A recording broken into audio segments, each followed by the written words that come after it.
Okay, good evening, everyone. Buenas tardes a todos.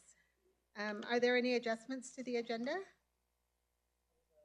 There is one adjustment to the agenda. We are going to, Trustee Lopez has to leave a little bit early, and so we are going to pull resolution 2511 and just table it till the November board meeting.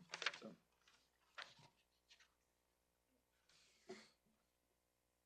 2511. It's 11.2. Oh, D. 11.2D. Yeah. Yeah, it's about a trustee absence at a meeting, and we wouldn't have a quorum to vote on the absence. So, yeah. Okay. All right, and I will be leading in the Pledge of Allegiance, so if you could please stand, the PA. I pledge allegiance to the flag of the United States of America and to the republic for which it stands, one nation, under God, indivisible, with liberty and justice for all. Thank you.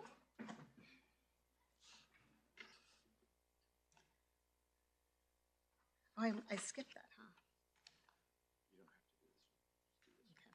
huh?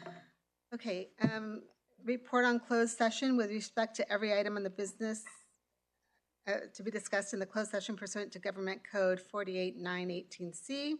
Consideration of student expulsion, student case 25-08. There was a motion by Trustee Lopez Pardo, seconded by Trustee Lopez Jimenez, carried unanimously by roll call vote to accept finding of facts for the expulsion of student case 25-08. There are 5 ayes, 0 nays, and students shall be expelled and the expulsion suspended as specified in the stipulation. It is so ordered. Okay. Okay, celebrating our successes.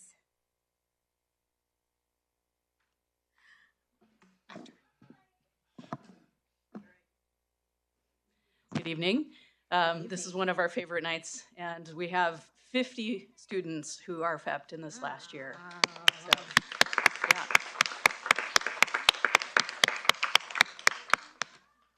As most of us know, more than half of the students in Healdsburg Unified speak a language other than English at home. The students are a tremendous asset to our community and our schools.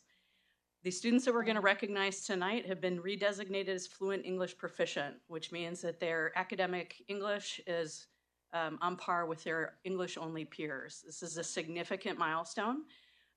Our students, we welcome their bilingualism, we honor it, we celebrate it. They'll all be getting a book, a bilingual book of their choice when they get back to their schools later this week to choose and keep. And so tonight we want to make sure that we bring our students up here. We'll call them by name, so the principals will each come up. We'll start with Healdsburg Elementary School and our youngest learners, Principal Doherty.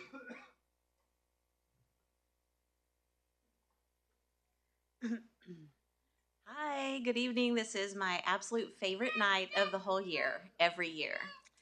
So just wanted to really say that the staff made this happen. You know, they worked so hard with all the students, but not only then the students worked hard, and then finally I want to say about the parents. You know, the kids here, their parents are the ones who come to the reclassification meetings and ask a lot of questions. They want to know what's going on and what they can do to support their child. So I'm just so honored to be in the presence of these kids. All right, I'm going to start off with a student who's probably the only TK student that Healdsburg Elementary will ever have reclassified, because they no longer do the LPAC for TK students. She's now a kindergartner, and I would like to welcome Tylene Guzman Castro. She's here.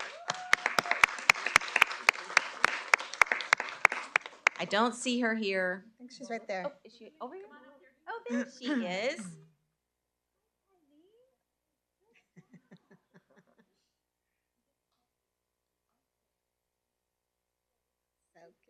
Okay.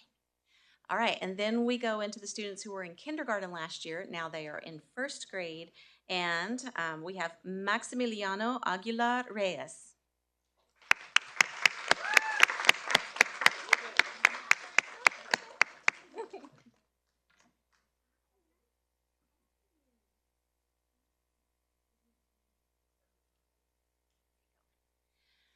Okay, next we have Luna Madrigal.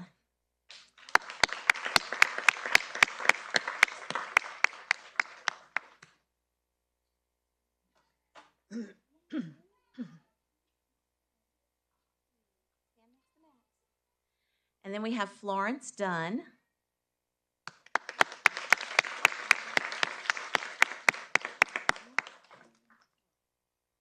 Okay, I really don't see Florence. It's hard, though, with so many people here, but isn't that delightful?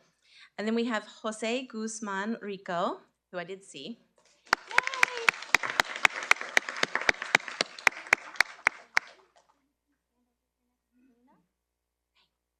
And then we have Luis Martinez Miranda.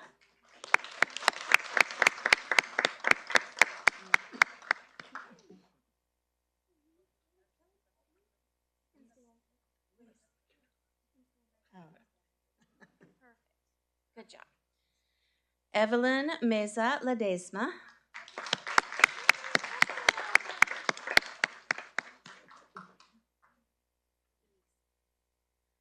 And then we have Matias Miguel Valverde.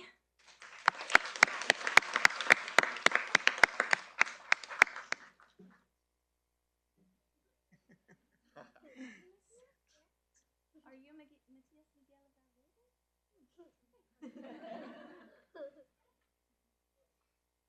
Valverde? That's interesting. Okay, and then we have Samantha Ortiz Sumano.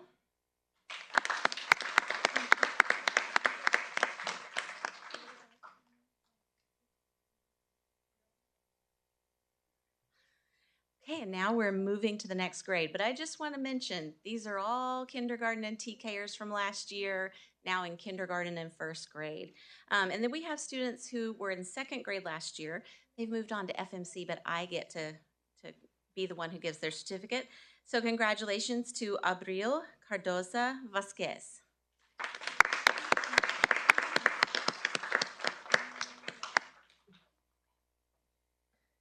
And I saw him, Iker Gonzalez Garcia.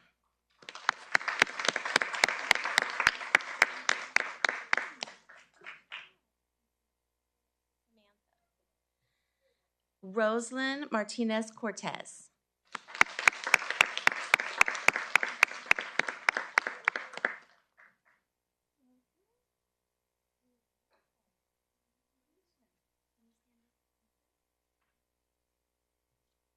Sofia Moya Medina.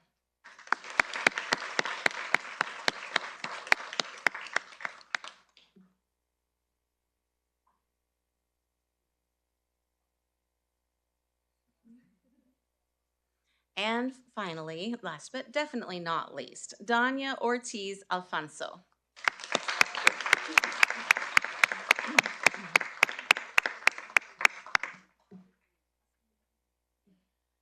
Okay, and I think we're gonna squeeze in for a picture. Squeeze. Keep squeezing. Come on in. What do you think? I think that's great. Okay. 1, 2, 3. Guys, congratulations. Awesome.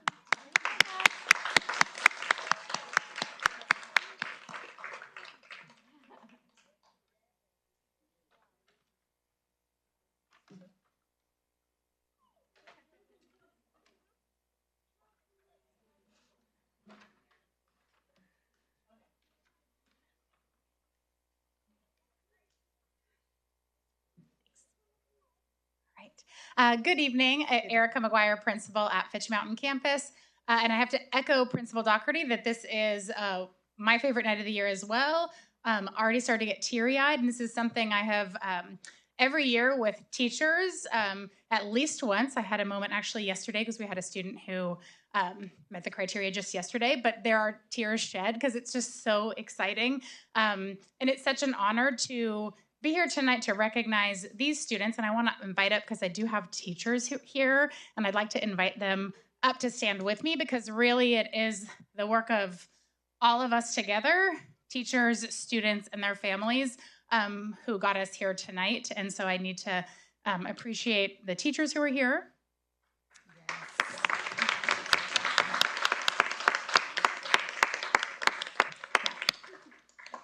As we recognize these amazing students. So again, I get the honor to give out certificates to students who are currently in 4th, 5th, and 6th grade who reclassified as 3rd, 4th, and 5th graders. So first I'm gonna start with our 4th graders, current 4th graders, Jordan Chavez.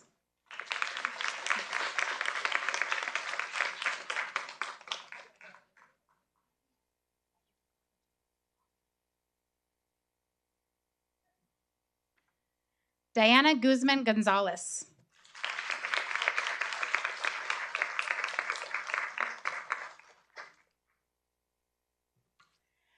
Adriana Lopez Feria.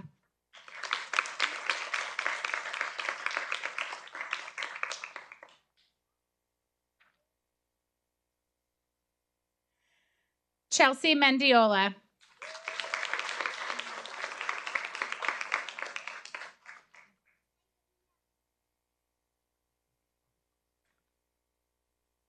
All right, moving on to students in 5th grade who were classified as 4th graders. Alejandra Leon Gonzalez.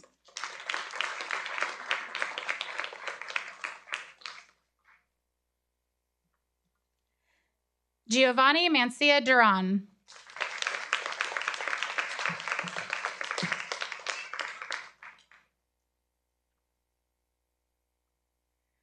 Harling Ramirez Gomez.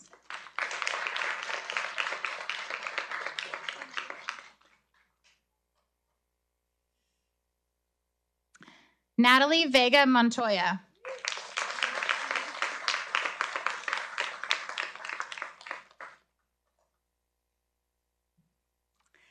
Citlali Bautista Rodriguez.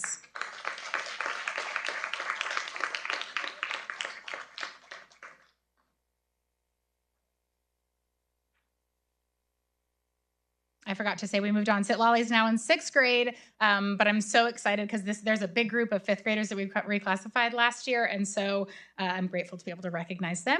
And up next, Joaquin Camacho.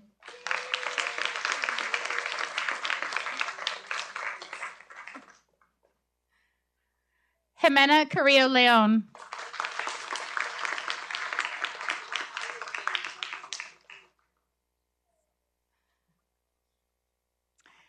Allison Casas Gatica. Allie.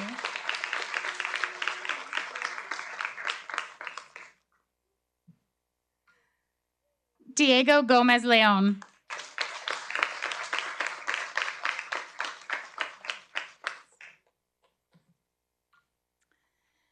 Giselle Lopez Gonzalez.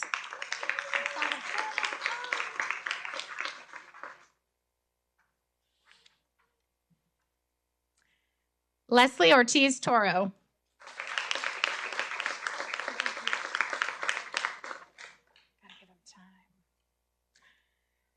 Guadalupe Rodriguez Silva.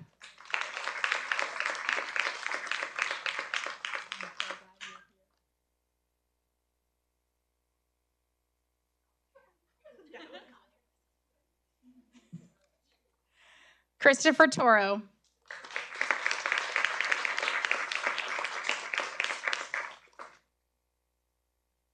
I did see her. Yuretzia Zepeda Lopez.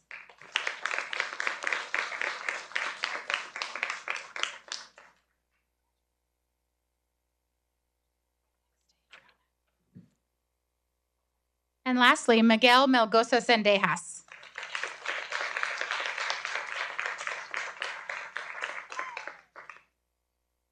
All right, we're gonna crowd in for a picture with teachers too. Maybe Adriana, can you come in front of your, yeah, I know, sorry. We're gonna scooch in.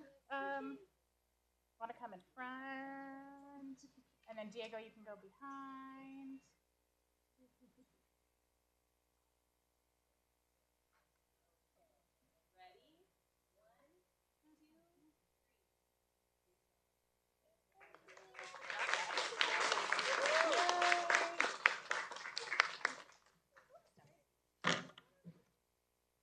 All right, real quick while we transition, I also want to recognize another staff member that's hiding back here, Ms. Vicki Dury, a longtime teacher who runs the LPAC testing, who is basically the LPAC coordinator.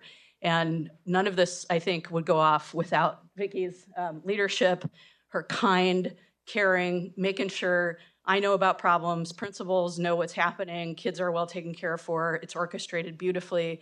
So these kids are calm and collected when they sit down to take a really important test. So Vicki, I'm glad you're here and thank you for the really important contribution you make.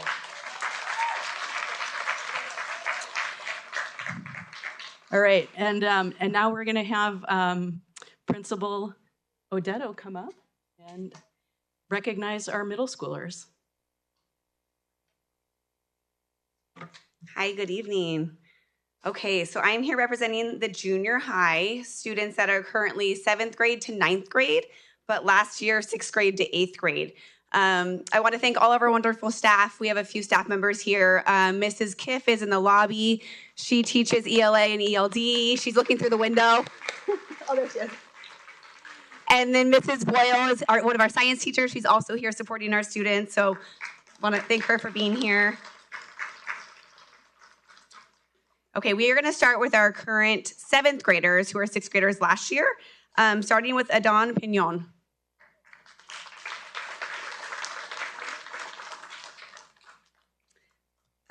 Camila Gutierrez Zamora.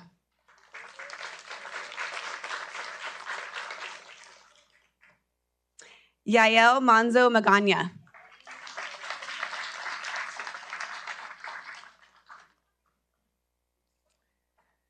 Okay, on to current 8th graders, Alma Lopez Lopez.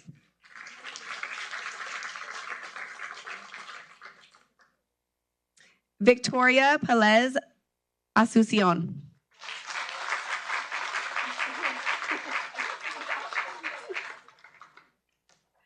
Natasha Peralta Gomez.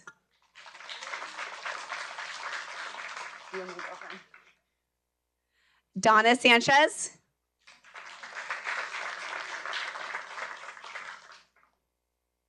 Angelique Gonzalez Barajas.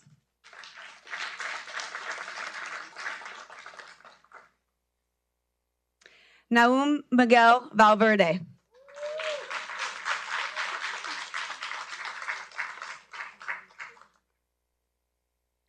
Sebastian Reyes.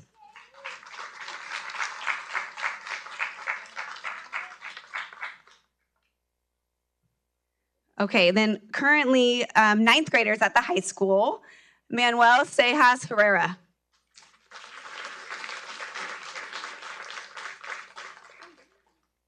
Lily Martinez Flores.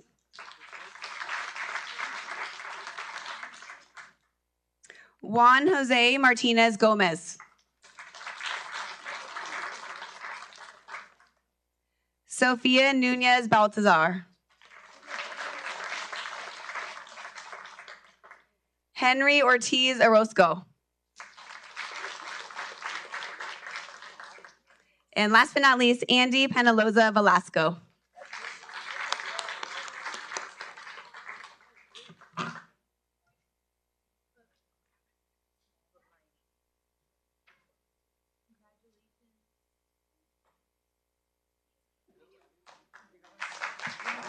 All right, and you can see our middle school students have busy lives, athletics, doing many other things, but we wanted to read their names here so they're in the record.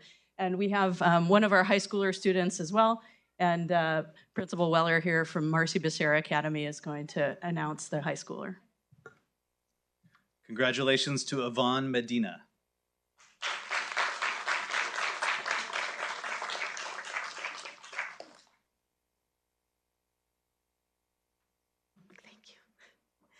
Okay, congratulations to all of you, young men and ladies.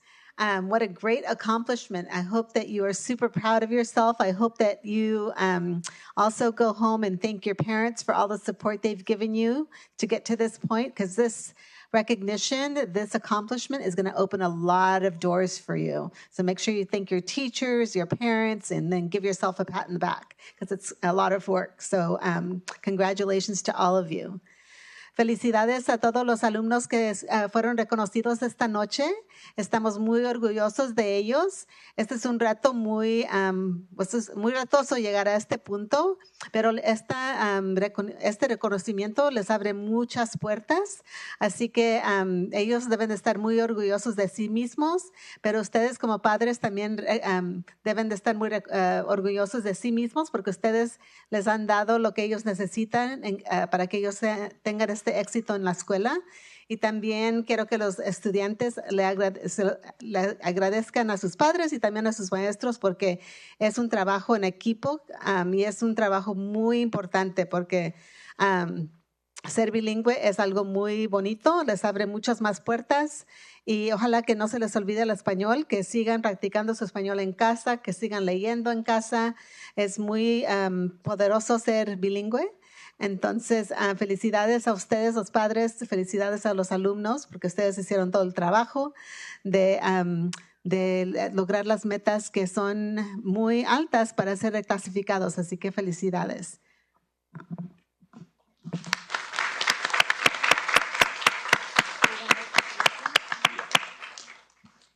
Ahora vamos a continuar con nuestra reunión. Están bienvenidos, como siempre, de quedarse con nosotros para el resto de la reunión, pero sé que muchos de los niños quieren irse a casa a dormir o hacer tarea, así que si prefieren salir ahorita, pueden irse con ninguna pena.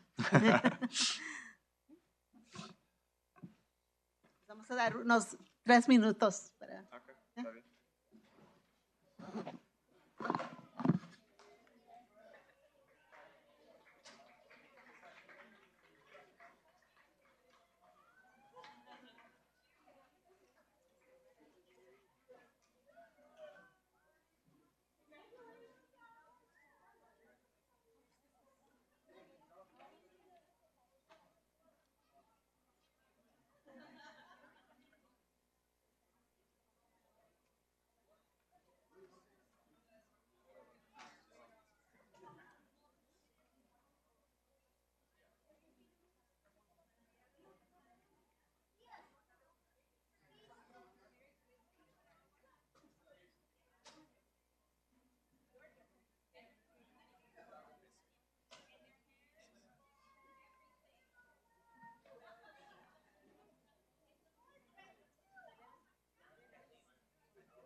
¿Ya?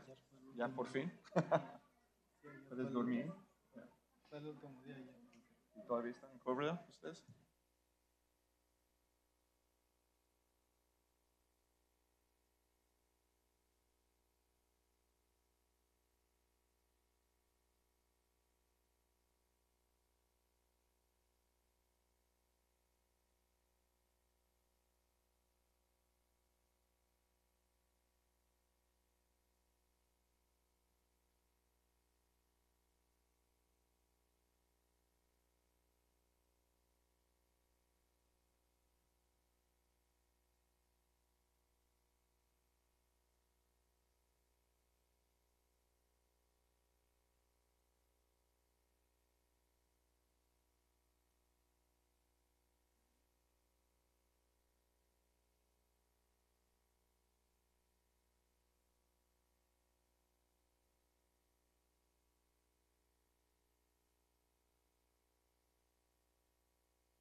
Okay, reconvening. We are going to public comments on non-agenda items. Are there any public comments? None? Okay.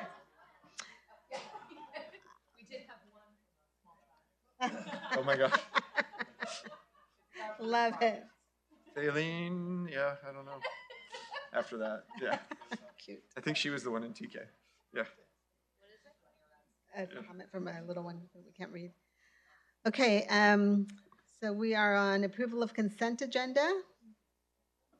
I'll approve. Have a motion to I can approve. second. Oh, sorry. Okay, motion to approve by Trustee Lopez and second by McAllister. All in favor? Aye. I want to thank the community for all of their generous donations. We appreciate them. They do make a difference. Thank you. And then moving on to public comments on agenda items. Do we have any? We don't even have any. Well, yeah. All right, so moving on to 11.1 student learning.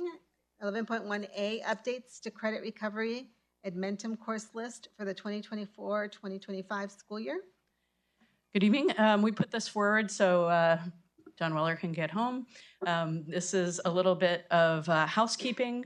As you know, we use online software in order to help students recover some credits that they have missed. Sometimes they want to improve a grade, they got a D and they want to get a better grade. Sometimes they want to accelerate. They want to take a course that we don't offer. And so there are times where we use online learning for that. Edmentum has done a massive name change and refresh. So that's what you see in the document. And John's going to walk you through it just real quickly. So you'll notice in the document, hi everyone. Hello. Nice to see you. You'll notice in the document that there are a lot of changes, but they're really small changes. And the main reason is that the courses that we use from Edmentum are aligned with and approved by the UC system for A through G requirements. And if they change the name of that, we need to also change the name so that the transcript reflects what's also in A to G. So it was quite a fun journey that I had with Edmentum, where I had different people telling me where to look. But we managed to kind of coalesce that into a single document and make the changes that hopefully are necessary for only this year, maybe for years to come, but highly doubt it. So, any questions? No? Any questions? I don't think so. This is an action item. No questions? No. Okay, do we have a motion to approve? So moved. Do we have a second? Second. Okay, all in favor? Aye. Thank Thank you. 11.1B, Healdsburg Elementary School Plan for Student Achievement.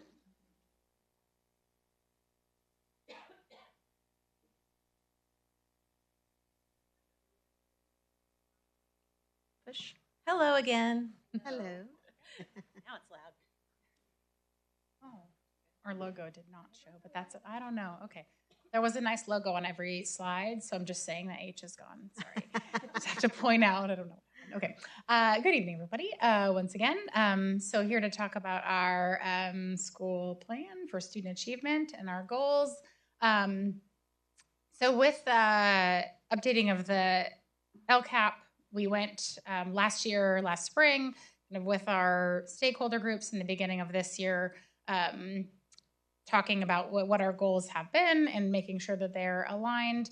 So we're just going to go through and kind of highlight some of maybe the updates or the changes. So our first goal, very appropriate for tonight's evening, is about reclassifying students and we say in grades, through rigorous instruction in grades TK through 5th grade, that we will reclassify students at a rate of 20% of ELs in K2 and 30% of ELs in grades 3rd through 5th.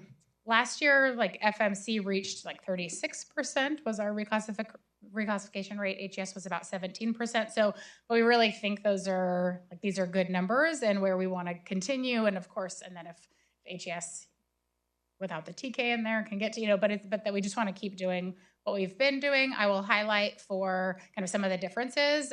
So HES is continuing to do designated ELD 5 days a week for 30 minutes. FMC has revised and revamped our designated ELD schedule, and it is now 4 days a week for 40 minutes and 1 day a week for 30 minutes. And so it is 5 days a week, and for longer than 30 minutes on 4 days a week. And I want to thank you for taking that on. Really appreciate it. I think it's really important. Yeah. So And thank it's, you.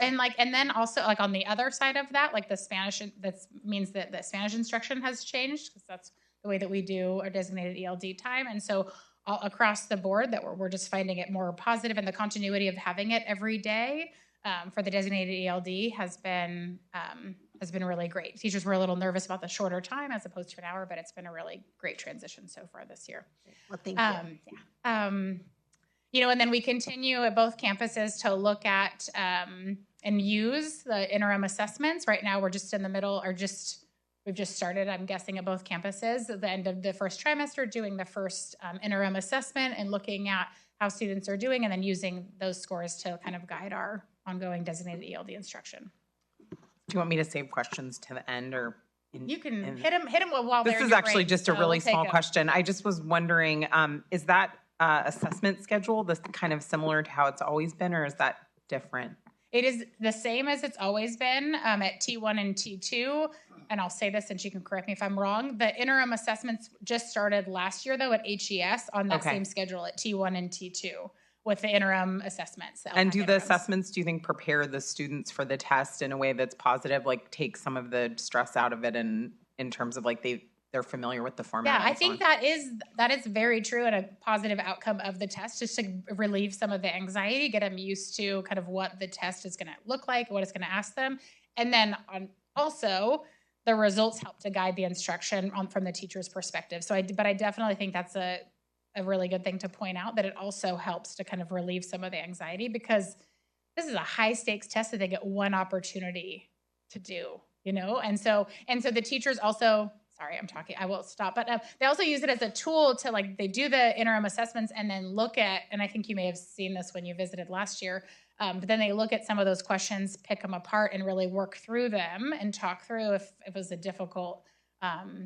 question, how they, could tackle Right. it. I can't believe you can remember that. I was there when they were talking, Yes. when they were Yeah. like breaking down the question. Right. It was really, really useful. Yes. Yeah. Because then some of the subject matter was really dry and weird, and Mhm. you know, like Dickensian England, or Yeah, weird. totally unrelated to anything. And that's what the LPAC is. It's like Yeah. completely unrelated to any content they're doing, but they're expected to read a passage and answer questions and understand. It was Something film that cameras, never- wasn't it? Film cameras? Remember Yeah, we were- something. I yeah, can't it was, remember. I just literally, remember going like, I mean, I don't Super even, useful like it I'm was barely so old enough obsolete to- and weird. yeah, Yeah. so that's our first goal.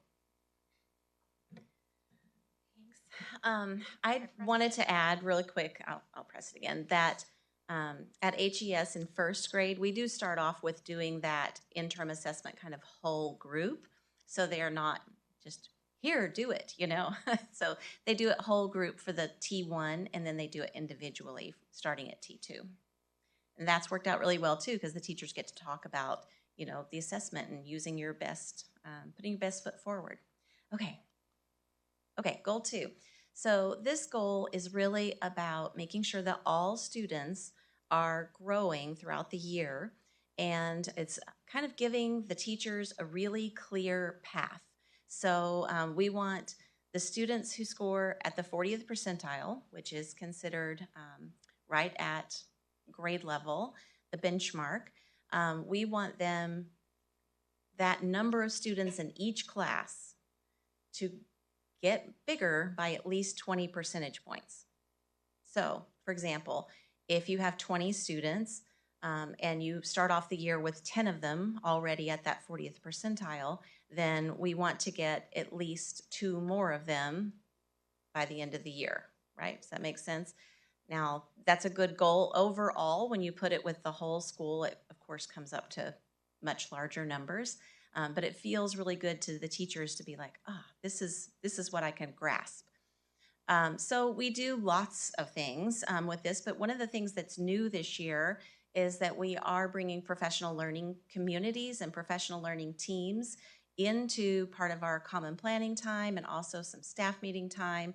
And the teachers are really getting the opportunity to do common formative assessments regularly, so it's not all just kind of dependent on when they take that STAR assessment. So they're doing CFAs, that's common formative assessments, and they're analyzing the data, sharing instructional strategies with one another, and then monitoring and adjusting their instruction based on that data. And that is a really big deal. It's really exciting. So is that a goal or is that already happening? It's already happening this year. Yeah. So that's like the goal is up there, but then it's one of the ways we're getting to the goal of moving all students and growing them. And then we also, something else that's kind of new is our site leadership teams are really more teacher leaders than they've ever been before. And they're working with database problem solving to lead their PLTs or professional learning teams. So they're setting those agendas and they're moving that work forward. So it's really exciting. It's not all on the principal. It's a whole team working on it together. Does anybody have any questions about Goal 2? I have a question. Sure. So I guess that this dovetails a little bit into what Araceli was just saying, but this is, so it's underway now. Is this sort of like, is there a timeline for the work of the PLCs, PLTs, and then it would become more like a different kind of leadership, or is it something that you see as like being ongoing? That's a great question, and we do see it as being ongoing. Okay. It's a cycle, it's a constant cycle of assessing on essential standards, analyzing the data, and then figuring out what we're doing next with those students. So it's just a really continuous cycle. And if we're doing it right, it's not going to be something that comes off of our list. And it will be an evolution in terms of expertise. Like Sure. they're in a cohort where they're learning deeper and deeper habits of being a PLC. And so both schools are in the second year cohort, but I think they go through 6 years. So it's That's deeper exciting. learning that will continue. Yeah. So I do have a question. So has every grade level then, TK through 5th, identified their priority standards for language arts and math? We are working on it. Not every group of standards has been looked at yet, so we're taking it at kind of a piece at a time. And that is a little bit different. So at HES, we have all those foundational skills, and they just kind of spread out through every single thing that you do. So we're trying to narrow it down, like what's the foundational skill standards that we're really focused on? What's the writing standard or standards? And then that goes throughout the year. So our task is to kind of determine what CFAs, common formative assessments, we're going to use each month to track student growth on those particular standards. And then I think FMC is doing it a little bit differently. So just to clarify though, so you've identified the priority standards, they've been unpacked. Not for all areas. So we're kind of taking it a piece at a time. So which ones are you guys doing CFAs for already? We are doing CFAs for the ELA foundational skills, and we're moving into writing now. So we'll be adding writing at my campus. And our goal is to go through all of the ELA standards and really unpack them and do all that work with the standards this year. Next year, moving into math. The priorities? Yes. Not all of them, right? Right. Just the essential standards. Yeah. Hey, that's exciting. Totally. Go ahead, Erica. I was just going to share briefly that we identified all of our essential standards last spring. And so we started this year where teacher team, where the PLTs are just doing the work to identify the CFAs and check and look at the data at their PLT meetings. So we have, and it's by unit. Yeah. So they look at the essential standards. So we have the essential standards identified. And then as they teach that unit, they're figuring out what standards are covered in that, what standards are covered in that unit, and then develop their CFAs. So we're kind of like building the program as we go, as opposed to spending 2 weeks in the summer theoretically creating these CFAs without doing it. So we are building in time. So we have changed at FMC our common planning time to 3 of our CPTs per month. They now spend 1 hour of that, what used to be, planning with their grade level team or grading with their teaching partner. They're just in their PLTs, looking at essential standards, looking at the CFAs. So we've really kind of transformed the way we do things. They've already, for their priority standards, they've unpacked them. Mm-hmm. They're in the some of it they're doing as they're going and coming up with the CFAs as they go. Mm-hmm. And they have the advantage of the specialists, so they can do, like, one set of teachers doing math, the other set of teachers doing ELA, so it can go a little faster than Tiffany, who's our teacher teams are HES. just 2. Yeah. Mm-hmm. So as opposed to all 4 Right. working together. Great. Did you have a question? No. Okay. So our third goal is about family participation and engagement. And so to measure that, in the way we wrote our goal is that we want to increase family engagement as measured by the Youth Truth Family Survey data as compared to the prior school year. Last year, we saw really great gains across the board in every single area. We saw increases. I think I had one that was like less than a double-digit increase, but we just saw a great increase in terms of the way parents or families responded to feeling engaged or a sense of belonging or safety, just how they rated the different areas of school. So we like that as a measurement. We're going to continue doing, the family and community events, the principal coffees, just trying to make sure that parents and families feel a part of our schools.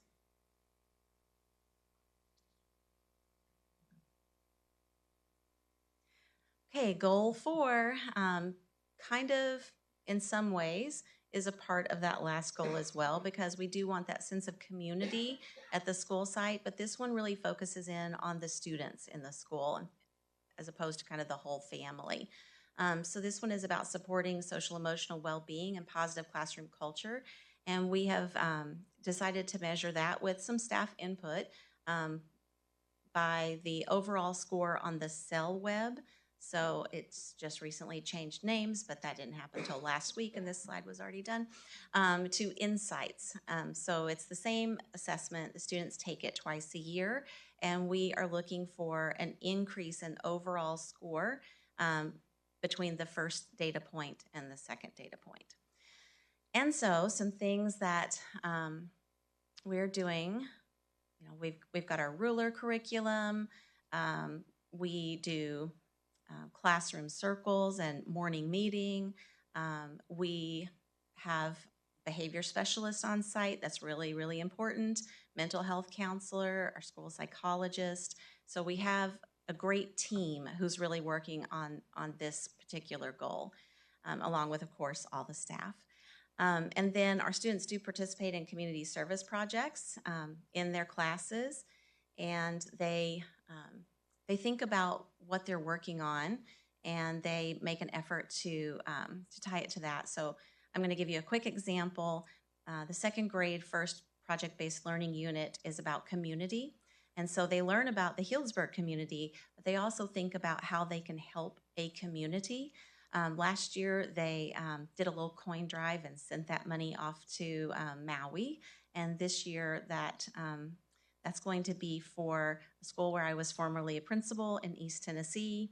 And the school, had a lot of damage from the hurricane, and some families lost their homes.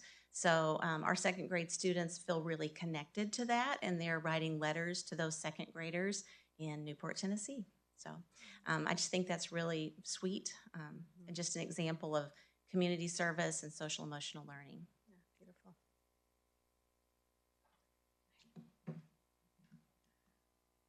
And our last goal is around project-based learning, and that all students will have access and participate in PBL that is aligned to the standards and inquiry-based, and that we have a scope and sequence across the grade levels, which is something we started last year, and even within the school, even within a grade level, to think about kind of what standards they're covering through their PBL units.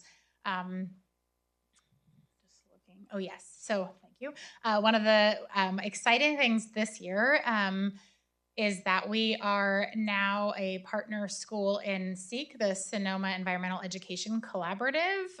It is a collaborative of different environmental organizations, Pepperwoods, Sonoma County Regional Parks. I think there are something like 15 different partner organizations. And as being a partner member, and they are looking at Title I schools, which is why we were invited to participate, but they cover field trips to any of their partnerships, and they have a menu of field trip offerings. And as a partner school, we get priority booking for those field trips, and they cover the most important thing to cover, which is transportation, because it's so expensive, and then any entry fees too. But that has been really amazing. Last year we were a preschool, but now we are fully members, and so I bring that up, as part of PBL, because really the units and the field trips, the teachers try to find field trips that tie to their PBL units. The SEEK, we just had our entry meetings at both campuses. The coordinator of SEEK brought some of the different partners and met with the teacher teams about the field trips and how they could tie to the PBL units that they already have planned. So we're really excited about that collaborative this year and what that's going to add to what we're doing. Any questions? So, first of all, I love your goals and I love your actions even more. I'm super excited. I'm, as you know, I'm also part of CAPS, and so I love seeing you all at CAPS and how engaged you all are, and it just makes me so happy, and I'm seeing the fruits of the labor, so it's exciting. I just wanted to make sure this was approved by your ELAC because it's not, I don't see the assurance signature. Yeah, we didn't. We had a meeting. Oh, go ahead. Yeah, they were guided in first read not to worry about signatures. So when we bring it back in November, the signature will be there. Oh, okay. Yeah. Okay. Yeah. And we never, when it's part of, I did the same thing at Governance Council where I don't bring the signature page to the meeting and we talk about it, and then I have to track down the president. So Governance Council has had the first reading conversation discussion and then ELAC as well. So we just have to get those signatures. Yeah, but super exciting. So Yeah, when you see the plans in November, right, November. Wow, we're almost November. They'll all be signed They'll off. be signed, yeah. next month. Thank you. Thank you. Thank you both. Great work. Okay, Healdsburg Junior High School Plan for Student Achievement.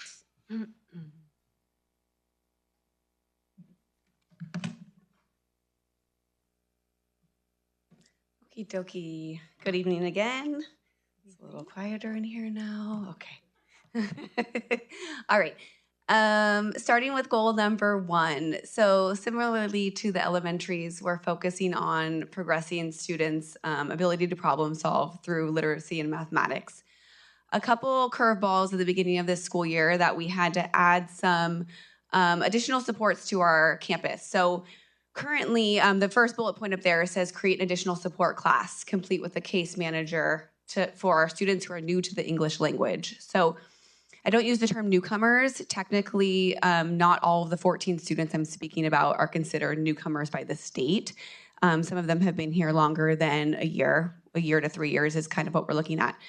So I currently have 14 students on my campus that are not speaking English fluently. And then 34 totally that are considered ELs. So 14 out of my 34 are brand new to the English language within the last 3 years. I just got one last week. So with that, a big focus under this goal was figuring out how to support teachers and staff and these students on campus with the inability to communicate very effectively right when they got here. Also, to help them assimilate, junior high is notoriously a time of exploration and struggle for students. And so really making them feel comfortable has been one of our first priorities. I would say that all of these students have found a niche already, which is amazing. We've created a support class led by Miss Maria, who was our Spanish teacher, formal bilingual office assistant. And she's able to be the case manager. So she is a liaison between our general ed teachers and these students and their families. Mr. Mendoza, our bilingual student and family services coordinator, also helps partner with this. So we started the year with teaching them the structure of the school and expectations around the lunch line and recess and breaks, and transition quickly to how to change their grades, how to email their teachers, what to do if they need help, where to go if they need help. And we've really seen a dramatic change quickly about these students feeling comfortable. I mean, I would say all of them come up to me and ask me how to do things during the school day, and it can be in their preferred language or not. So this has been a huge shift on my campus. I would also say it's pushing teachers to strive for more. They really want more tools to help these students in their classrooms, and so it's been a huge topic for us in this school year to begin with. We're also engaging in PLC, PLT work. So I was going to kind of go through where we're at my site. We're all singletons, meaning that I have one 6th grade English teacher, one 7th grade English teacher, and one 8th grade English teacher, for an example. So as far as creating CFAs or common formative assessments, it looks a little differently than having a 5th grade team, if you will. So we've been spending a lot of time choosing essential skills across grade levels rather than standards. Some disciplines like math and English really lend themselves better to standards because you see repeated standards in 6th, 7th, and 8th grade. But some of my departments are focusing on skills. So for example, the science department is focusing on the science and engineering practices, measurement being one of them. So creating common assessments around measurement that every grade level will take. And is incorporated in many standards in their grade level. The history department is focusing on writing. We do have 3 different types of history on our campus, and so they're aligning writing standards across the grade levels, and they're choosing the same format of assessment. So they call it a mastery check. So they're teaching their students how to complete a mastery check in 6th grade, 7th grade, and 8th grade. So it's a little bit different than the same test on the same day to review the data, but it's really been a productive struggle around how are we going to how are we going to collaborate across grade levels to support our kids and really know who's getting it and who's not. I would say the main focus is reading and writing across all grade levels at this point. Another thing that we've added this year is we've added some additional support classes. We're calling them boost classes. We have 2 math boost classes and 1 ELA boost class. And then also an academic workshop, which is structured like the high school class this year. And our first go at it, we have not included 6th grade students. So these classes are just with 7th and 8th grade students. And we have a number of gatekeepers, if you will, to put a student in this class and then, again, flex them out if they're showing that they don't need the extra intervention. Currently, I'm trying to keep those classes anywhere between 10 to 15 students. And then at the quarter, we are looking to see if students are ready to either flex in, that we're not currently there, or flex out, showing that they no longer need as much assistance as they did. So that's been something new that we added. And then a couple more things I wanted to highlight is we are still having Power Hour after school Tuesdays and Thursdays. That's led by our credentialed teachers. It's had a really heavy attendance, so that's been awesome. And we've been focusing on organization. With the use of technology kind of ramping up, and then we're realizing in junior high that a lot of our teachers are scaffolding back using tech all the time just because it's really hard to monitor our student use. We've realized that students need help with organization. The more paper we give them, the more organization they need. So we have a little station, if you will, in Power Hour where we can help students get organized, and it's not during their class time where they're trying to fill in the gap and figure out what's going on in class, but really a separate time to meet with the teacher and get organized. That's been a focus.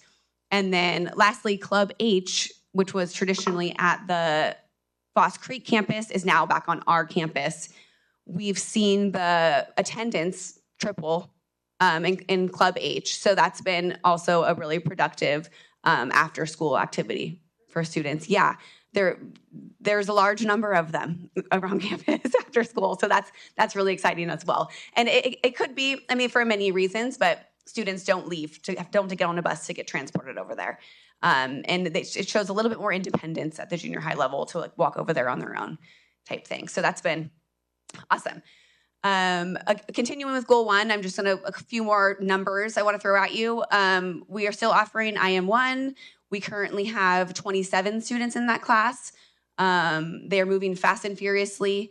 We have a number of different data points on how the students can get into that class and also flex out. I may have 1 or 2 students right now that are feeling like it's a little bit too much for them. And How do they get in? Yeah. How do they get in? So there's a number of different things, a couple of things. So in 7th grade, they all take a placement test at the end of 7th grade. So that's one measure. We use their STAR scores as another measure. We use their CAS scores as another measure. We use teacher recommendation as a last measure, and then family input. So really stressing that it's quick. It's a very quick, fast-paced class, and students have to be ready for that. I had a number of students flex into 8th grade this year from other neighboring schools, and a lot of students went through that process that we were able to place them, and we found pretty good results with it. Most of our students who have met those benchmarks are doing well in the class, and in high school. We've also compared the data with the 9th graders and current 10th graders, and they are accelerating as we would have wished. Is that new this year? No, that's been, this is the 3rd year. How many students opt or end up leaving the program? Last year I had 2, and we had a class of 34 last year. So this year we have 27 we started with. I may have 1 that's kind of thinking about, maybe this is a little too quick for me at this point, but we retained most of them for sure. Question? Go ahead. Sorry. You guys also have a program for the IM2 students as well? We don't currently have a program, but we do offer kind of individual plans, if you will. So I did have 1 student that ended up taking 6th and 7th grade math at the same time in 6th grade, 7th grade being an elective. And then so in 8th grade, she then took math 8 and IM1 together in 7th grade. Now she's in 8th grade and she goes up to the high school to take IM1 in the morning. So IM2.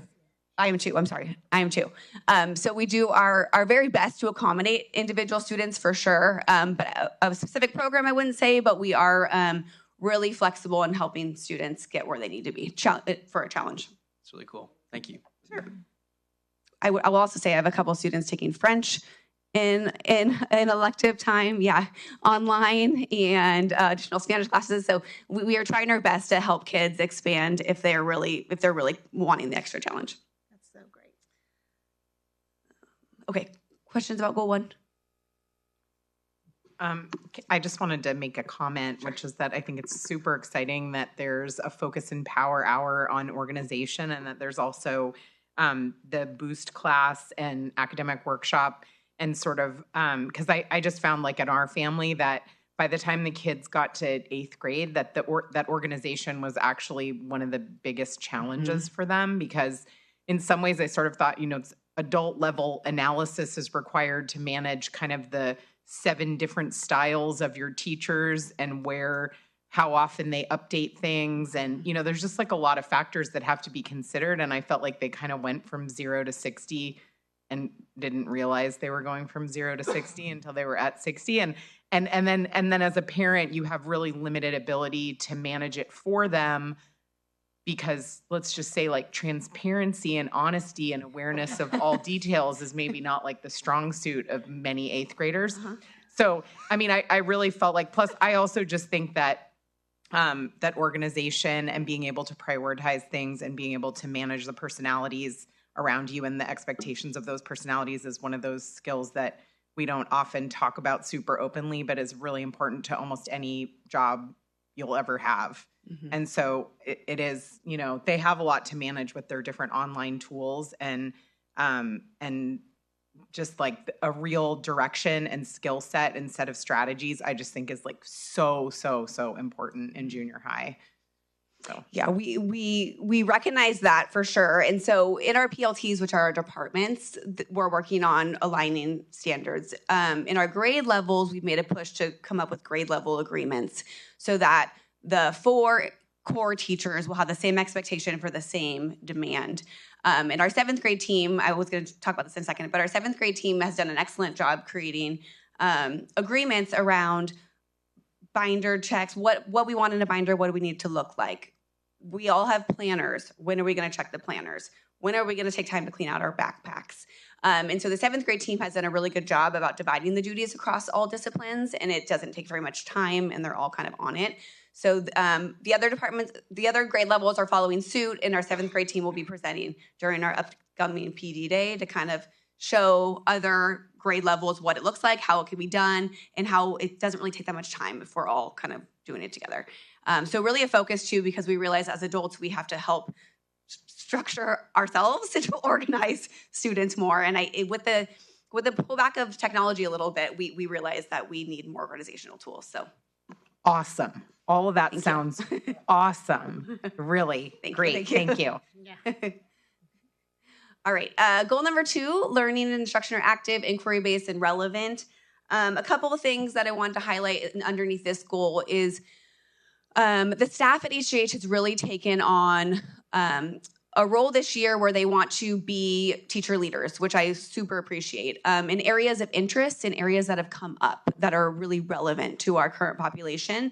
A couple of them being progressive ELD strategies. So we do have many students that are not speaking English right now, and how do we support them? And our teachers are passionate about making sure they aren't being left behind or feeling like that they are. Another one is the use of AI. It could be something that we could talk about around and around in circles forever. But I really feel like my staff has a drive to get to know how to use it better themselves as adults, so then we can eventually teach our students how to use it responsibly. There are so many tools that are at their fingertips that we can't necessarily control, but teaching them how to use it responsibly is definitely one of our goals. Right now, we're currently in the phase of teaching our adults how to use it and how it can be productive for adults.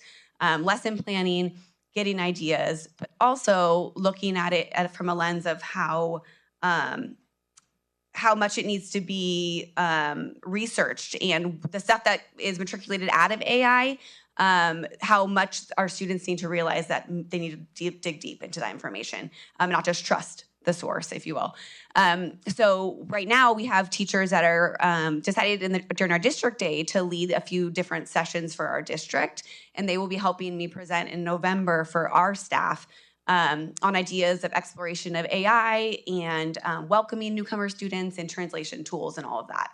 The special ed department has also taken on a lift of teaching teachers how to modify assignments in a way that's effective and also doable for our gen ed teachers. When we have 30 students in a class, how do we modify on a whim? So that's something that we're going to be working on as well. So a lot of teacher leadership this year, which I super appreciate, kind of like Tiffany said earlier, but really wanting to work with each other, which is great. We still have a 7-period day, which ensures that almost every student gets an elective, even if they take an ELD class or have a support class. We try really hard to have students have at least one class of their choice.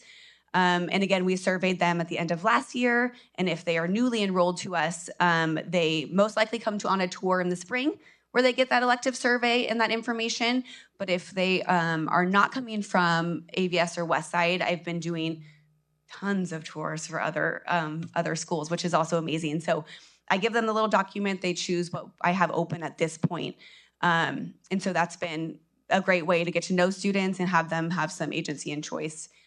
Let me see here. We've done a big focus in our grade level meetings to structure those a little bit more this year using data. Our students take the STAR test as the other schools do on a calendar. And so we do take time to review that data.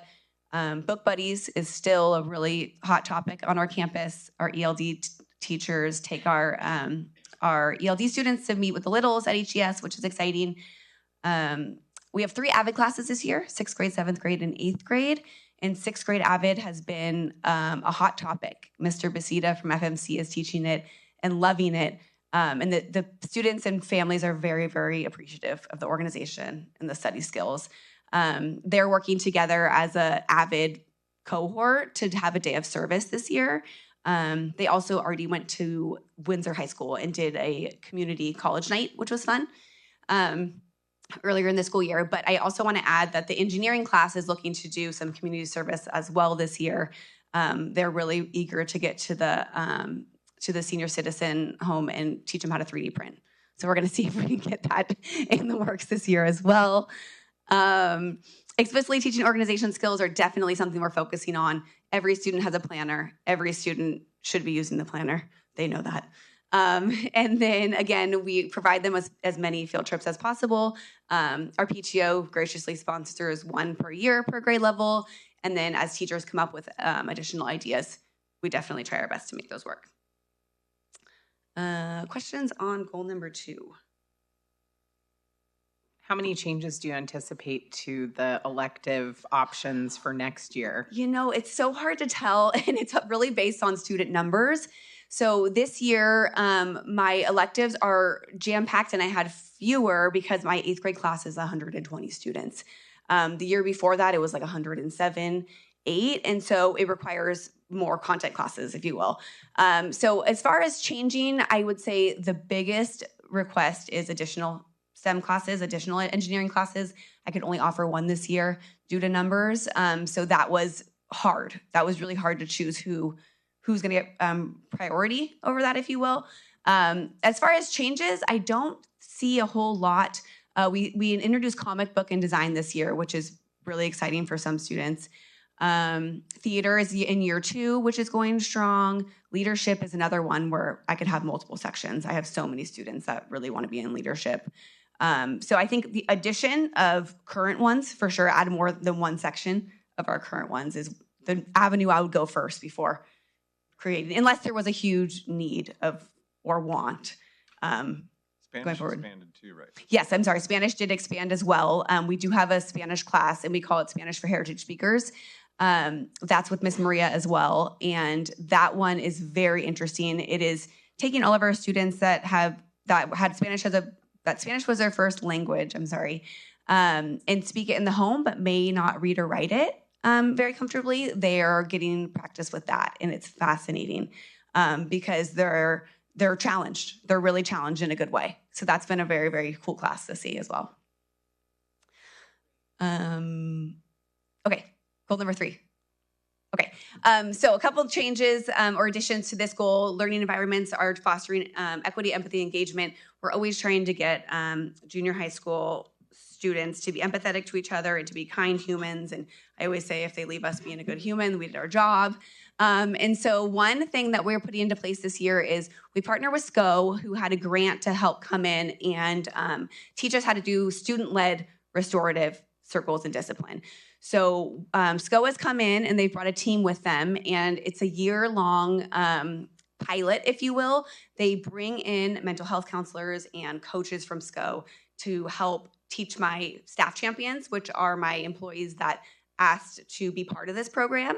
And they get compensated for training outside of the workday through SCO, through the grant, which is awesome.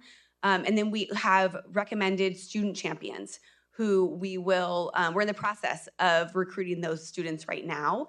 And we have about 27 students on our list, hoping that 12 to 15 will sign up. And then we'll get ready to train them for a full day in November. The goal being that we have an alternative form of discipline that's led by a peer review group.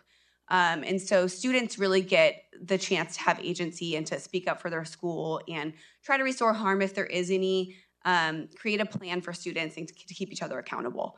So we're in the very beginning steps. My staff got trained already a couple weeks ago.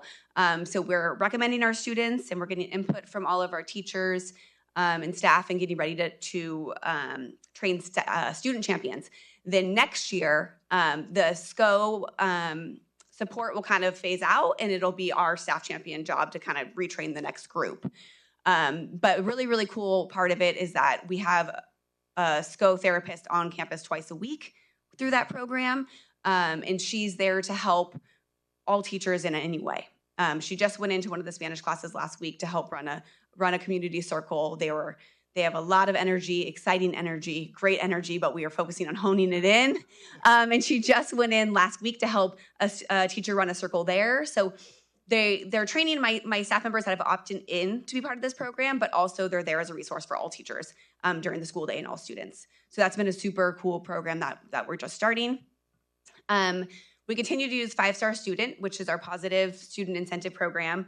Mrs. Boyle kind of helps me run it. She's sitting right back here, and she just told me that 100% of students have interacted with the program this year. So that's amazing. That means they've either checked into a sporting event to get Grade Pup points, they dress up on a spirit day to get Grade Pup points, they have gotten Grade Pup points in their classrooms from their teachers for numerous different things. Off the top of my head, I can think of the 6th grade class comes in with their planners, and all my students have barcodes that are linked to their student number, and the teacher scans every student planner that's out right when they come in, and that gives them points to buy things on the prize wheel and or put their name in the raffle on the prize wheel at the rally, which is pure chaos and tons of fun. And so that happens quarterly. We have a rally quarterly, and we just had our first one last Friday, and it is exciting. We've transitioned a little bit spirit-wise. We've transitioned our students into color teams. So we have 4 color teams across the campus, mixed grade levels, teachers of all different subjects, and we all have a color. So then when you dress up on spirit days, you wear your color, and hopefully you have something in that color, but we provided all students with beads and all the things. So it's crazy fun.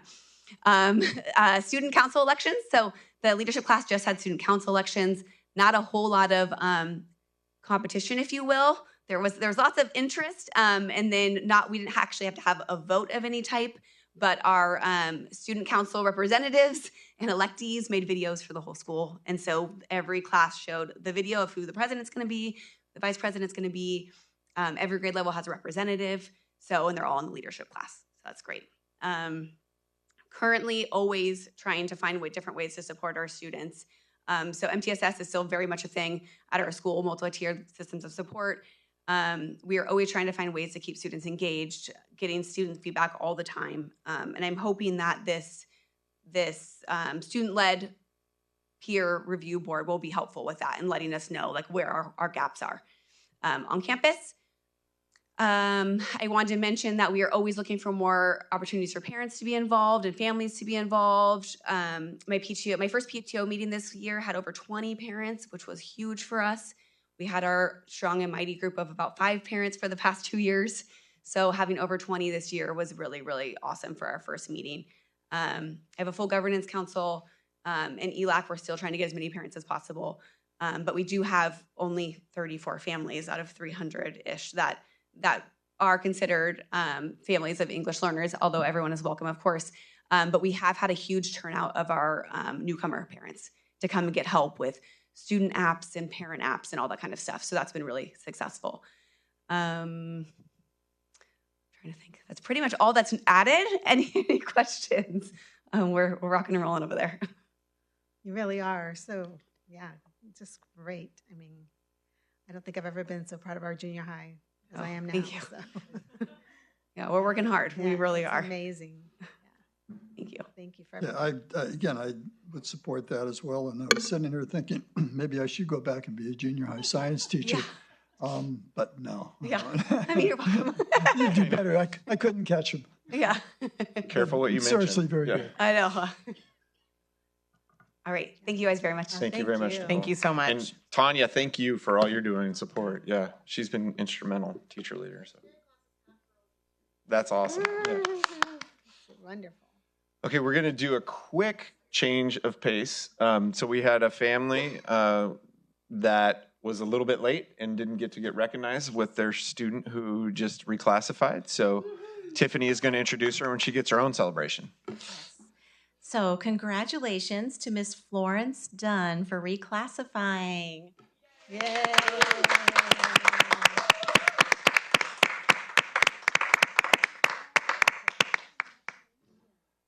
Good job, Florence. Congratulations. Florence, You're so proud of yourself. what grade are you in? Yeah. First grade. Florence, can I have your attention up here? I'm the old guy with the white hair. I just want to tell you, and I was watching you and 50 others, is that how many we had today? Students who speak 2 languages. I'm a lot older than you. You probably can't tell, but I'm a lot older than you, and I only speak 1 language. I am very, very impressed with you. Keep it up. Good job, Florence.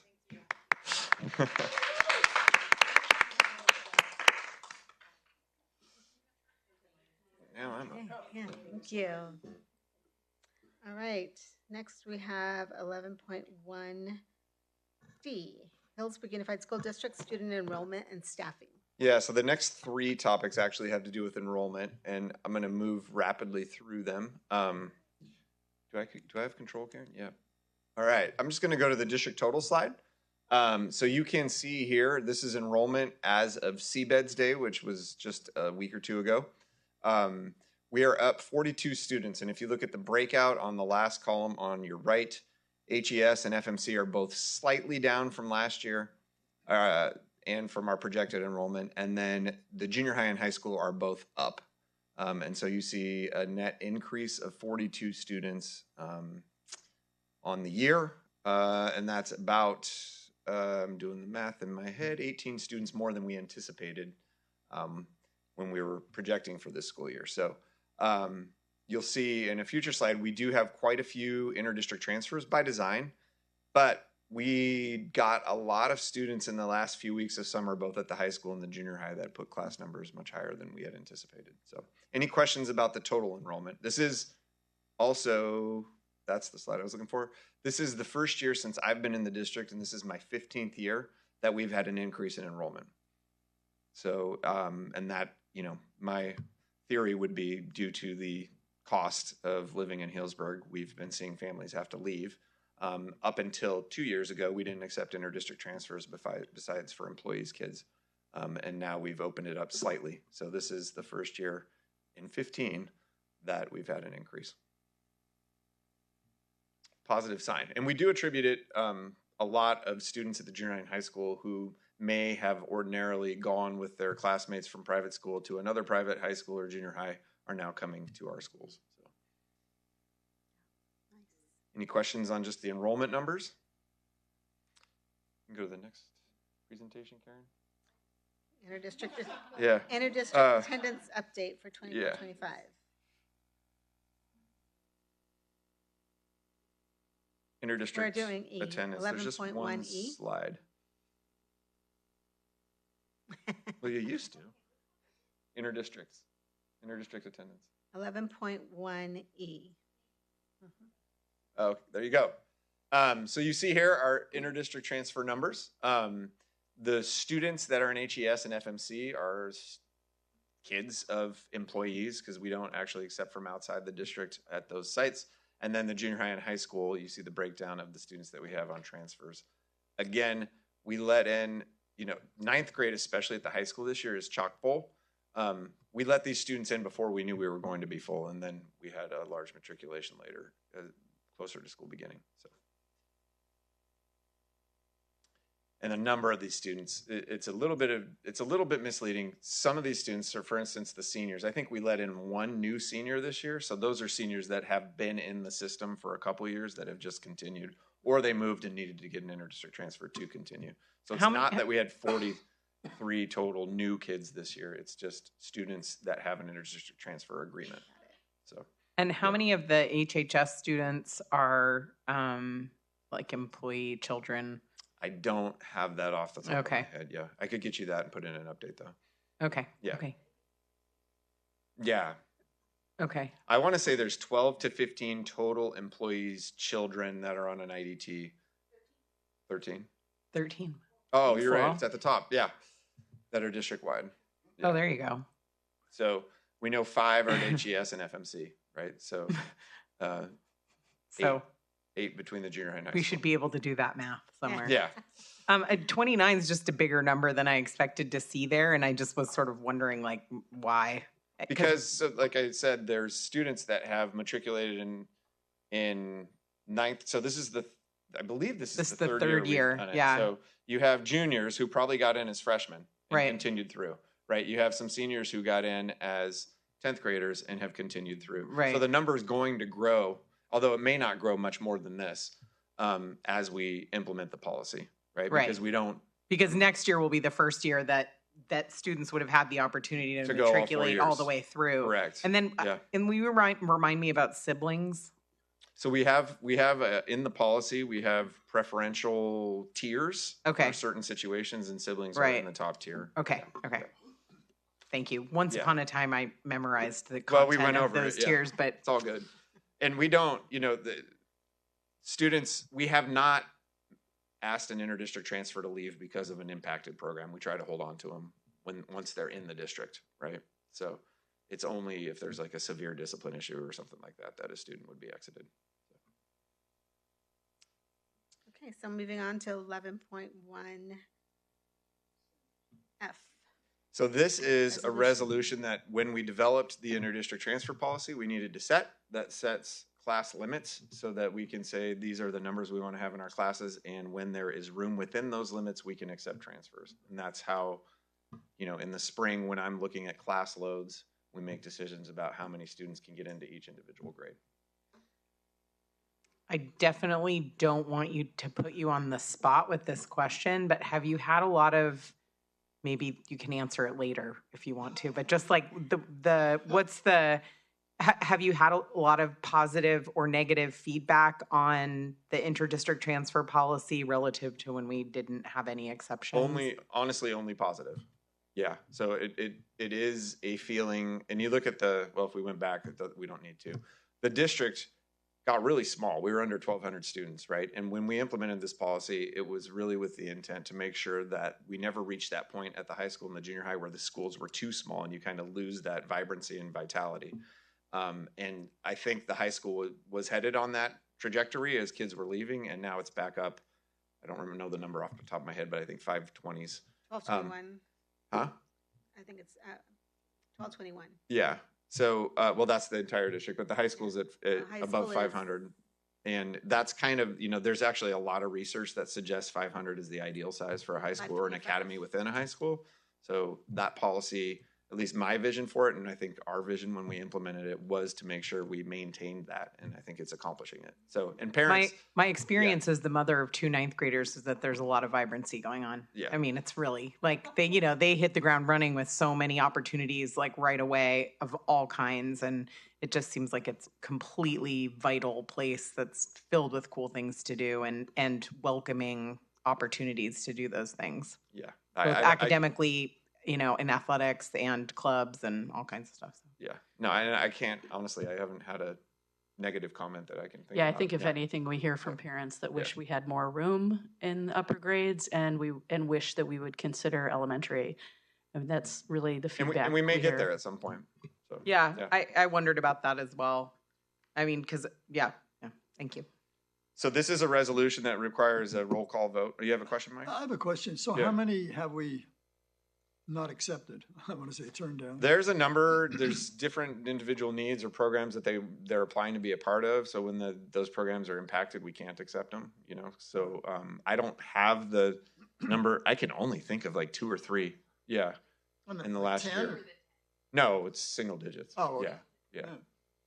So Okay, any other questions? And by program, you just mean like the year that they'd like to be in and the number of students in that year, or some kind of. it could be the year they're trying to get into. So we have had students who, I think it was sophomore class this last year was impacted. So we didn't let any new sophomores in. So there were a Right. number where I just said, no, sorry.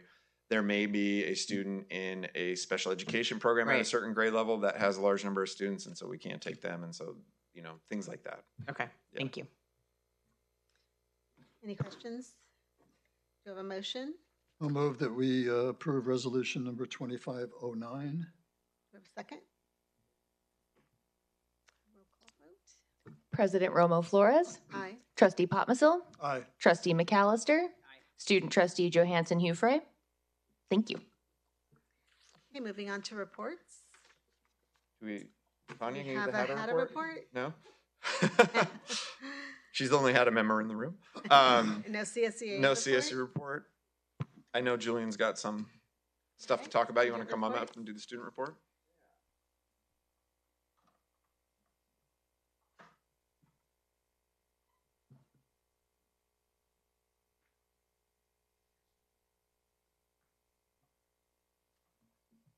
Hello.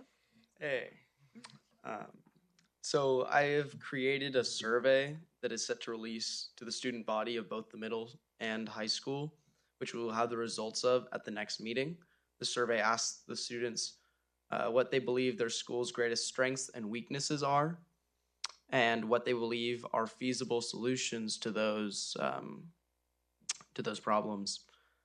And then also coming up on Halloween, we always have trick or treat through the hallways, and we have a costume contest, which many of students are actually really excited for.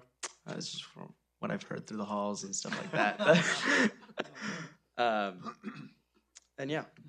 High school's upped its decoration game too. Every Yeah. door in the main is Nice. decorated. Yeah, it's very festive. So, awesome. You guys have any questions? No? Thank you so much. Thank you, Cool. Julie. All right. Board of Trustees, anybody have a report? Oh, I Just just, oh, say sorry. congratulate on the homecoming parade. That was kind of fun to see Yeah. that and, Yeah, see you yeah, guys yeah. drive around. Yeah, I'm the senior class president as well, so I got to really work with building the float, and that was actually really cool because we had a lot of parent participation, like a lot. I was very surprised by how much participation there was. The senior class didn't have to pay a dime for any of the materials. It was all donated to us by businesses and parents. So we were really happy with that. Yeah, and the dance, I don't know what your experience, I heard it went really well. Kids had a lot of fun. Yeah. I mean, it was great because the ticket prices actually were down from last year, and it seemed like we had like more decorations, better music. The overall feel was a lot better this year. Everything for homecoming was good, but the score. Yeah. Next year. This week, right? Right. Yeah. That's great. Thank you, Julia. Yeah, of course. Oh, I just wanted to mention that I went on a trustee tour last week of both HES and FMC, and I was so impressed. It was such a joy to be in the classroom, and the principals both were very kind, and teachers too, like little bits, as they were available, were just really, just super kind and helpful in answering questions. It was awesome to see the students, and it was just really, really gratifying to see everything that's going on. And I also just want to mention that FMC has really beefed up after school enrichments. And Gus has been able to participate in some of the after school enrichments this year and last year. And because of the way it's all structured, students who are doing, are in, is it Club FMC? Club FMC can participate in the same as students who go home right after school. So it's another opportunity to be together in the same setting, learning interesting and fun things. There's Legos, chess, and now music. Am I missing anything else? And Girls on the Run. And I just think it's a great example of what we have really wanted to do, what the board has wanted to see, which is really opportunities for students to continue their enrichment learning and have quality time and have everyone have access to the same terrific programs, and be able to be together having a great time. And Gus has had an awesome time in those programs. So I would love to see more of that. And I don't know if something like that is possible at the junior high as well, but it just seems like it's been really A+. So thank you. Just a quickie report on Mr. Danhausen. Please correct me if I'm wrong. The ELAC for the high school, it went well. I will congratulate Mr. Danhausen. You did a great job in talking about what the school was about, that even I understood it, so I do appreciate that. But also, my understanding is, one of the things that was requested, recommended, if you will, from the parents and the students that were there was to increase the EL translator. Elmer is all I could think. And my understanding is there's some effort being made in that direction. Yeah, is that correct? Yeah. Okay. Elmer can't be increased, but No, I know, I understand that. Yeah. I understand. But Yeah. but that was a very strong request, and I Yeah. appreciate y'all moving in that direction. Thank you. Okay. Do we want to take a break or do we want to move on? It will move quickly after this. So it's I'm up to fine you with guys. moving on. Yeah, Are you guys okay with moving you guys on? can go. Okay. Thank you. All right, so then let's move on to 11.2, school business. Okay, so first would be the tentative agreement that we've reached with CSEA. That is we're doing this for all units, 9.5% raise. CSEA was simply just on salary and benefits. So would be looking for a vote to approve it to close negotiations for, it's actually for last school year for this year's raise, so. Oh, yeah. She's back. Oh my gosh, I forgot we didn't have a forum. Sorry. Yeah, we're good. It's okay, we didn't vote. Yeah. You're here. I move for the approval of the agreement between CSEA and the district. And I second it. All in favor? Aye. Okay, motion carries. Same thing for HADA, for the Healdsburg Area Teachers Association. There were some more things simply language related and then not salary per se, but the hourly rate. So we did a comparison of neighboring districts. We had been paying for extra duties $50 an hour. We're raising that to 65 to be competitive. There are other districts that are there. And then some stipends, rearranging, things like that. So this is the tentative agreement for HADA. Any questions?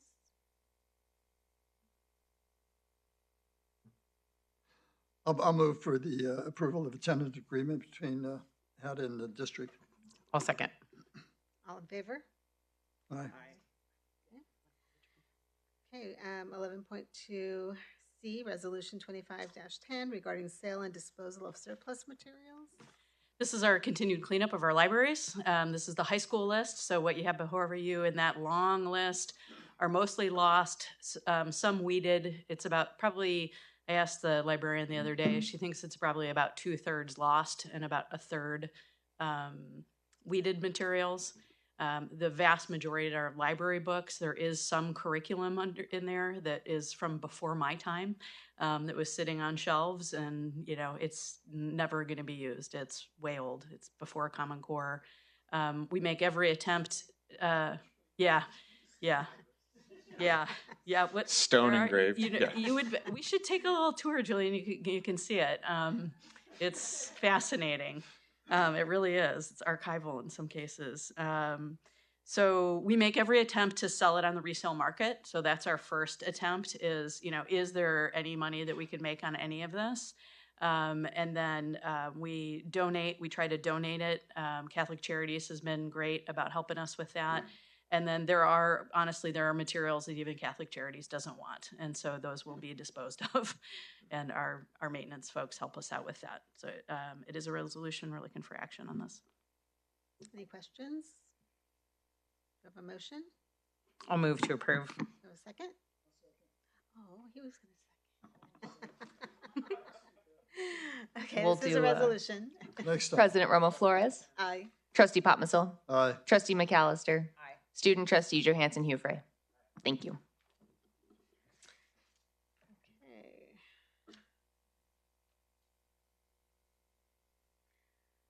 (11.2E), amendment to the contract with. Yeah, so this is an amendment to the GMP, the guaranteed maximum price from the contractor for the improvements to the HES campus that we are going to have happen this summer. So we need a motion to approve. So moved. Have a second? All in favor? Aye. Thank you. Okay. 11.2F, request for qualifications for construction management. Yeah, so F and G, I kind of will address at the same time. So we are opening up basically it's a sort of interview process that school districts and city governments can engage in, or government agencies can engage in looking for contractors or services rendered. This would be executed if Measure R passes in November.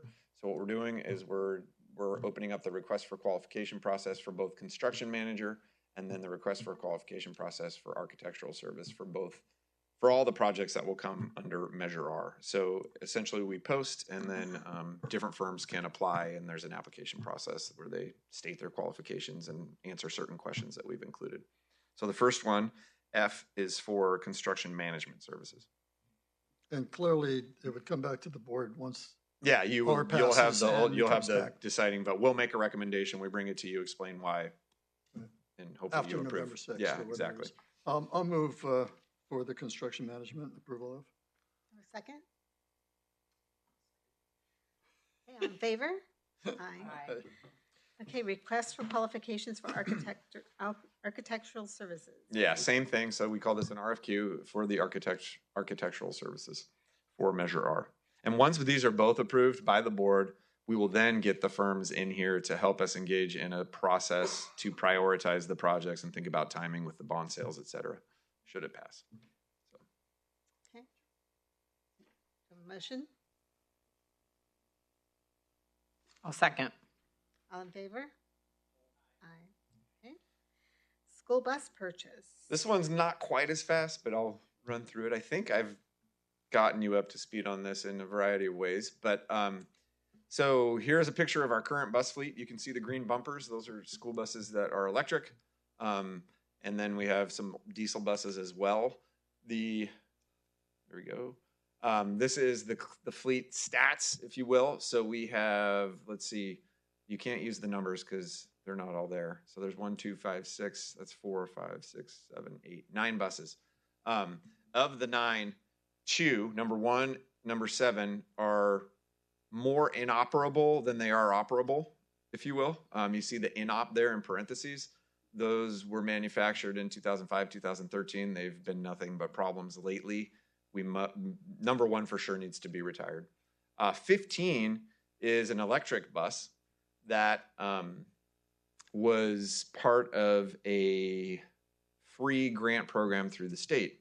And when the state did the free grant program, I don't know how they chose the manufacturer of the bus, but whatever manufacturer they chose, who then provides the warranty for several years, because as you can see, it's very new and still under warranty, the manufacturer went out of business, so there is no warranty. So it has been in the shop since near the first day of school because we're trying to find somebody who can figure out how to fix it. It's a tough situation, but we're hopeful that we've got somebody coming to be able to address it. So it's a constant. We actually had 2 buses break down on the first day of school, both EVs, and one was all the way in San Leandro. Not a good thing. So this is an ongoing problem, and we want to address it by making some purchases. You can see the routes, the ridership, annual miles at about 35,000, and then when you take into account field trips and athletics, that's another almost 16,000 miles that we drive. So we're looking at 51,000 miles or so a year that our buses are putting on in terms of mileage. This is where it gets tricky. California has, for good reasons, tried to go zero emissions in school bus purchases by 2035. What that did, perhaps unintentionally, was destroy the diesel bus market. There are very few that you can purchase anymore. And there is an ongoing problem in terms of, and you see at the bottom of the box there, our electric buses, though they're rated to be 100 miles, basically once you get them and you drive them once, they're good for about 85. Most of them take 5 hours or so to fully charge after you take them out. So we are not able even to cover all of our routes with our electric buses. We have to use a diesel bus because it goes farther than that, and there's not enough time in between pickup and drop off. So electric buses, while a great idea in zero emissions, don't actually meet all of our needs. And then you consider field trips and athletics, and we can't even use those for them unless we have a game in Windsor that's really close or something like that, except for that bus would have already run routes and not been charged. So we're back to using diesels. So we are bringing to you, this talks about, I'm not going to go over this slide, the batteries that are in vehicles right now, and we have all seen this, electric vehicles are great for around town, but if you're going to try to go to Tahoe, you're going to stop for an hour to charge somewhere, right? So the range is not far in any electric vehicle, particularly with buses that are just so much heavier, especially with kids in them. So we would like to purchase 2 diesel buses. There are only 3 vendors in California, and we've been able to find perhaps the last 2 buses currently available and put them on hold. Literally, they're bringing in buses that were built for other states and then transforming them to have the emission standards that California demands, right? To be able to sell them. So there's just a really low inventory right now for diesel buses. So Debbie broke it down here. Bus number 1, as you can see, has 135,000 miles on it. It's on its last leg. It also does not have seatbelts, so not the best, although that's not a legal necessity. We would like to have that. Buses 2, 5, 6, and 7 are all over 10 years old with close to 100,000 miles on them. They are starting to break down. Bus 8 is 2006. That is a small bus with wheelchair access that we use for our students with disabilities. And then we have a number of 4 buses that are electric buses that that are great for the purpose they serve, but really only thing we can use them for is in town bus routes. Can't use them for the Alexander Valley run or the Dry Creek run or the West Side run. So we need diesel buses to be able to sustain the needs, particularly with extracurriculars or co-curricular events like field trips, so that we can take kids to San Francisco or to go to the museum or to the football game that is going to be in Middletown, things like that. So I didn't see it in a... Debbie has actually saved a bunch of money in the bus fund. So this is one real positive, is she's saved $500,000 to be able to purchase buses. It is a little misleading. So the money is earmarked for transportation, but when we do our reserves, it's on the unrestricted side. So it's $500,000 that looks like it's an extra $500,000 in the district coffers, even though it's earmarked for buses. So we are going to be taking that down, and we'll be spending down the reserves as a result. Not the reserves, but the total budget balance. I shouldn't say the reserves, but the balance of the general fund. So it is when it comes to negotiation time, suddenly we'll see that there's less money in there because this is what we've been saving for. And we believe we have to do this to be able to meet the needs of our students. So I'm in favor of purchasing these buses, and I feel like we've talked about it quite a bit, and it seems completely necessary given everything. I guess I wonder, is there going to be a problem with maintaining these buses because the rest of the state is going to be... I don't think so. I mean, there's diesel cars, diesel, like big rigs. It's similar mechanics. So there's going to be a mechanic, and we already have a diesel mechanic who can work on it. We actually have a guy who comes to us and works on it at the bus yard, unless it's like a major problem. The EVs typically have to go to the Bay Area to get repaired. But the diesel buses, we have somebody that we contract with who can come and work on them. So I think we'll be okay with the diesels. It's not new technology. And the parts and stuff like that, like, or is this just going to be like barreling towards obsolescence? And I don't think so. I'm actually like, the other half of it is I intend, with a number of different issues as well as this one, to approach legislators and talk about, can we slow this down? Like, it's really well intended. However, you haven't thought it through, because until there is technology to go zero emission that is going to support the needs of schools and students, how can we even think this is something that we should do? So, especially interestingly in rural places. Correct. Yeah. Well, even in like in cities for sporting events, they're going all over. They go, they travel. So I guess similar to what Rose is saying, my question is, what is being done, with an organization? Maybe it's CSBA or whomever, to say to the legislature, this is a great idea, but it doesn't work. Right. And I mean, I'm frustrated because I think we should be electric, but we're halfway out. Right. You come pick up your kid. I'm out on West Side. Yeah, it's different than a leaf blower at home, right? Yeah, no, exactly. There is advocacy happening both on the part of AXA and CSBA. I know that. I'm trying to think what the issue is. CSBA just filed a lawsuit against the state, but it had to do with Prop 98. So like when it really gets bad, there is advocacy that happens. I know AXA took this up and has been lobbying. I intend to bring it up with a legislator at the state level that lives in town, and we'll make, and I brought it up at a superintendent meeting at SCO, and everybody's in the same boat, and everybody's willing to jump on and work on it. So, and that's there's other issues as well that we want to talk to them about. And how do we charge the electric buses? Obviously not diesel. So we have chargers. Actually, that was a slide in here. That one.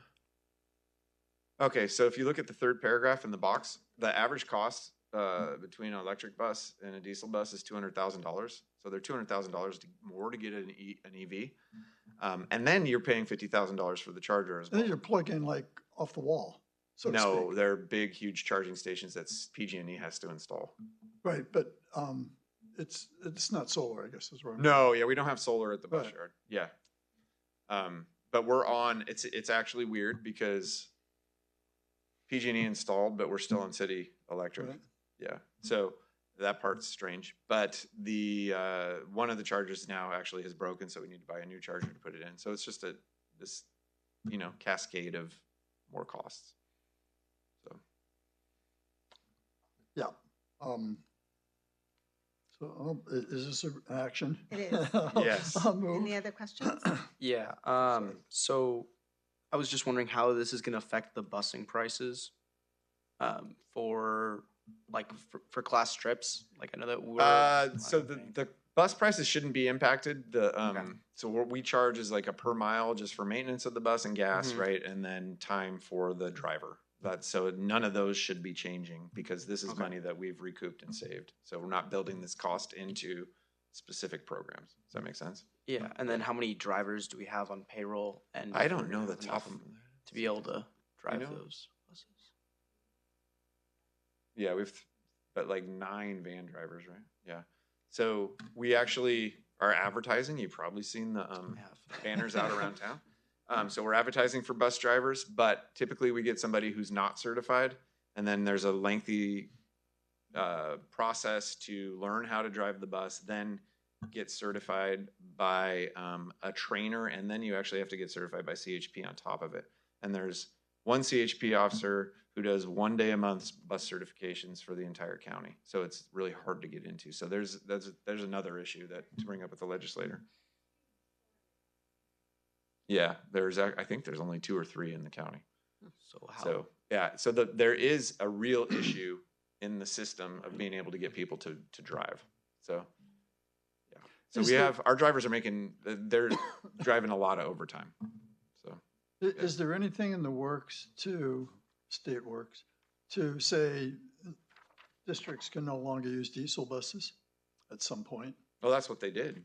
I mean, they're not selling them after 2035. I don't think there's been anything to say you can't have them. Their hope is it'll be, kind of like the garden tool law. Like when you stop selling them at some point, they'll just go out. Right. Yeah. So we need to make sure we buy these before 20. Well, exactly. Yeah, I know. I have a neighbor who has a lot of diesel trucks. He said he had to buy a new diesel, not new, but a diesel engine, a truck anyhow, for all his equipment. Because next year everything has to be electric, and that's why I'm wondering if there's a timeline on this or 2035. I think. 2035 is when they won't sell diesel anymore. But what happened is with the legislation, they just killed the market, right? Because the vendors all just pulled and left, and then there's nobody manufacturing diesel buses to California emission standards anymore, right? So it's just more complicated. So I think we found these, if I remember correctly, in Georgia. So, and they're being brought up if we to approve standard. this, they'll be driving them out tomorrow? I don't know how I don't know the plan. I don't know the details. I just know, no thanks. Yeah. We can't drive that. So. Yeah. So with that, who wants to be a bus driver? With that in mind, I painfully, because I really think we should be electric, but if it doesn't work, it doesn't work. Move for the approval of the purchase of 2 school diesel buses. Have a second? All in favor? Aye. Just a quick, interesting aside. I personally know somebody who worked for DuPont who helped pioneer the lithium-ion battery. And he's retired now. But he said the range will never be there for vehicles. And that it's going to take something else, like a hydrogen cell or something else to be able to do it. So, and I just haven't seen much of that change in terms of the market. So, yeah, this may change anyway, just because the technology doesn't catch up. So. All right, so Board of Trustee reports, comments, requests for information. Anybody? No? Okay. All right, so we don't need to recess to close session, so we are adjourning. And next board meeting will be Wednesday, November 20th.